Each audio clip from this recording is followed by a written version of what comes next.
Siberia کی برف کے نیچے 46,000 سال سے جمے ہوئے کیڑوں کو سائنسدان ہوش میں لائے۔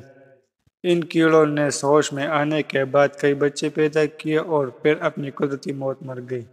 آج سے تقریباً 46,000 سال پہلے جب زمین پر ہاتھی نمادی اور ہیکل جانور گھومتے تھے، تب انتہائی چھوٹے کیڑے سائبیریا کی برفیلی زمین میں فریز ہو گئے تھے۔ عالمی درجہ حرارت میں اضافے کی وجہ سے جب ہزاروں سال کی جمی ہوئی برف پگھلی تو نیچے دبے ہوئے کیڑوں کو سائنسدانوں نے دوبارہ ہوش میں لانے کی کوشش کی۔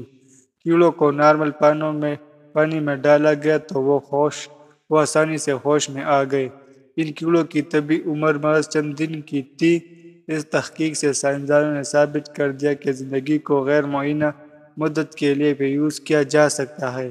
خیال رہے کہ 5 برس قبل روس کے سائنسی ادارے سے تعلق رکھنے والے 2 سائنسدانوں نے بھی سائبیریا کی منجمد زیر زمین سے 2 اقسام کے کیڑوں کو دریافت کیا تھا۔